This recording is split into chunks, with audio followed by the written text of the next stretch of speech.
కేసులో నిందితులైన మోహన్ బాబు, విష్ణులను పోలీసులు అసలు ఎందుకు అరెస్ట్ చేయడం లేదని సిపిఎం నేత కందారపు మురళి ప్రశ్నించారు. హైకోర్టు ఆదేశించిన 3 నెలలైనా సరే విచారణకు హాజరు కాకపోవడం వెనుక ఉన్న ఆ అదృశ్య శక్తులు ఎవరని నిలదీశారు. వాళ్ళు బాధితులకు న్యాయం జరిగేంత వరకు తమ పోరాటం ఆపబోమని అన్నారు. కేసులో చర్యలు తీసుకోవాల్సిందే అంటున్న సిపిఎం నేత కందారపు మురళితో మా ప్రతినిధి దామోదర్ ఫేస్ టు ఫేస్. విద్యార్థి సంఘాల నేతలను బహిరంగంగా కిడ్నాప్ చేసిన వ్యక్తులపైన ఎందుకు ఈ విధంగా పోలీసులు అరెస్ట్ చేయకుండా ఉన్నారంటూ ఆగ్రహం వ్యక్తం చేస్తున్నారు. ప్రస్తుతం మనతో ఏదైతే సిపిఎం సీనియర్ నేత కందారపు మురళి ఉన్నారో ఆయన అడిగి మరిన్ని విషయాలు తెలుస్తున్నాం. చెప్పండి సార్, ఈరోజు మీరు మీడియా సమావేశంలో మెయిన్ మోహన్ బాబును అరెస్ట్ చేయడం వెనుక ఎవరి పాత్ర ఉందని చెప్తున్నారు, ఎందుకు మీరు ఈ విధంగా అంటారు? రోజు రాష్ట్రంలో ఉభయ తెలుగు రాష్ట్రాల్లో మోహన్ బాబు గారు వ్యవహార శైలి గురించి తెలియనటువంటి వాళ్ళు ఏమి లేరు. ఇది ఒక రకంగా పరాకాష్ఠకు చేరి విద్యార్థుల్ని కిడ్నాప్ చేసి చంపడం వరకు వెళ్ళింది. ఆ రోజున ఈ కిడ్నాప్ ఘటన జరిగిన వెంటనే ఈ జిల్లా అధికార యంత్రాంగం దృష్టికి తీసుకెళ్ళాము. వాళ్ళు వెంటనే అనేక టీములు వేశారు, పట్టుకున్నారు. విద్యార్థుల ప్రాణాలు కాపాడడం జరిగింది. ఆ రోజు జిల్లా యంత్రాంగం కృషిని మేము గట్టిగా అభినందించడం కూడా జరిగింది.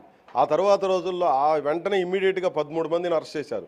కీలకంగా ఉన్నటువంటి పిఆర్ఓ సతీష్ ఇంకొక 12 మందిని అరెస్ట్ చేయడం జరిగింది. 13 మంది రిమాండ్లో ఉన్నారు. వారిలో 4గురికి బెయిల్ కూడా వచ్చింది. ఇంకొక 13 మందిలో మోహన్ బాబు గారు, ఆయన కుమారు విష్ణు గారు, ఇంకొక 11 మంది ఉన్నారు. ఈ 13 మందిని ఎందుకు అరెస్ట్ చేయడం లేదు అనేది మేము మొదటి నుంచి ప్రశ్నిస్తూ ఉన్నాం.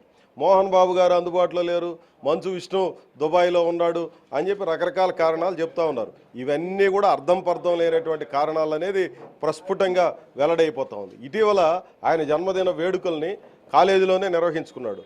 ఆయన చెన్నైలో రజనీకాంత్ గారు ఆయన స్నేహితుడు ఉన్నాడు కాబట్టి ఆయన దగ్గర ఆశ్రయం పొందాడని చెప్పి అందరికీ తెలుసు. అదే మాదిరి హైదరాబాదులో అక్కడ కొన్ని ఫంక్షన్స్లో నేరుగా కనబడుతూనే ఉన్నాడు. ప్రతిరోజు సోషల్ మీడియాలో వీటన్నిటిలో కూడా ఆయన రకరకాల పర్యటనల్లో కార్యక్రమాల్లో విస్తారంగా పాల్గొంటూ ఉన్నాడు అనేది అందరికీ వెల్లడవుతుంది. ఆరంభ దినాల్లో భయపడి మోహన్ బాబు పోయి ఆశ్రయం పొందినటువంటి పరిస్థితి ఆ రోజున తెలుసు పోలీసు యంత్రాంగానికి.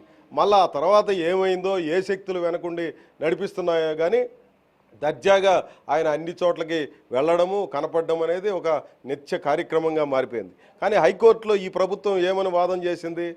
ఈయన పాత్ర స్పష్టంగా ఉంది, ఈయన మెసేజ్లు పంపినాడు, ఈయన మాట్లాడున్నాడు, కిడ్నాప్ వెనక సూత్రధారి పాత్రధారి అంతా కూడా మోహన్ బాబే, ఆయన అనుచరులకు ఆదేశాలు ఇచ్చాడని చెప్పి హైకోర్టులో ఆంధ్రప్రదేశ్ ప్రభుత్వం తరఫున లాయర్లు స్పష్టంగా చెప్పారు. కాబట్టి ఆయన వేసినటువంటి స్క్వాష్ పిటిషన్ని కొట్టివేయడం జరిగింది. ఆ తర్వాత బెయిల్కి కూడా ఆయన అప్లై చేస్తే బెయిల్ కూడా తిరస్కరించింది హైకోర్టు. ఇక్కడ లోకల్ కోర్టులో కూడా ప్రయత్నం చేస్తే లోకల్ కోర్టు చాలా సీరియస్గా రియాక్ట్ అయింది. ఇప్పటి వరకు నోటీసు కూడా ఎందుకు సర్వ్ చేయలేకపోతూ ఉన్నారు మీరు, మీకు ఆయనకి ఏమన్నా ఒప్పందం కుదిరిందా అని చెప్పి వ్యాఖ్యానం చేసేదాకా పోలీసులు ఏమైనా కలిశారు? పోలీసులను కలవడం జరిగింది, వాళ్ళకి చెప్పడం జరిగింది. వాళ్ళు చెప్పింది ఏమనంటే మాకు అందుబాటులో లేదు, దొరకడం లేదు. కోర్టు కూడా అది చెప్తున్నారు.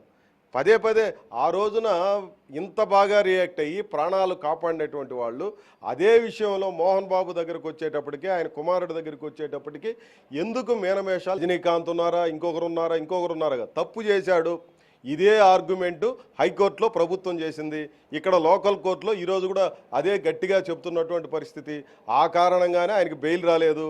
ఆయన స్క్వాష్ పిటిషన్ను కూడా కొట్టివేయడం జరిగింది. తక్షణం వాళ్ళని అరెస్ట్ చూపించకపోతే ప్రత్యక్ష కార్యాచరణకు వెళ్లాల్సి వస్తుంది అని చెప్పి చాలా స్పష్టంగా చేశాం. ఇప్పటిదాకా విద్యార్థి సంఘాల ద్వారా రకరకాల నిరసన కార్యక్రమాలు జరుగుతున్నాయి. ఇప్పుడు అన్ని రాజకీయ పక్షాలు కలిసి కూర్చొని చర్చించాం. ప్రత్యక్ష కార్యాచరణ ఏ రకంగా ఉండాలనేది పోలీసు రియాక్షన్ తర్వాత, జిల్లా అధికార యంత్రాంగం రియాక్షన్ తర్వాత నిర్ణయించుకుంటాం. విద్యార్థుల కిడ్నాప్ కేసుకు సంబంధించి 3 నెలలు గడిచినప్పటికీ ఇటు A2, A3 ముద్దాయిలైన మోహన్ బాబు కానీ విష్ణు పైన ఎలాంటి చర్యలు తీసుకోకపోగా వారికి కనీసం నోటీసులు ఇచ్చి విచారణకు కూడా పోలీసులు పిలిపించుకోలేకపోతున్నారు. ఈ నేపథ్యంలో ఏదైతే ప్రజా సంఘాలతో పాటు ఇతర రాజకీయ పక్షాలతో కలిసి ఒక కార్యాచరణతో ముందుకు పోతాం, ఎక్కడికెక్కడ దిగ్బంధిస్తాం, అవసరమైతే ఈ విషయంలో అమరావతిలో సైతం తమ పోరాటాన్ని కొనసాగిస్తామని వామపక్ష నేతలు అంటున్నారు. కెమెరా పర్సన్ పురుషోత్తంతో దామోదర్, తిరుపతి నుంచి.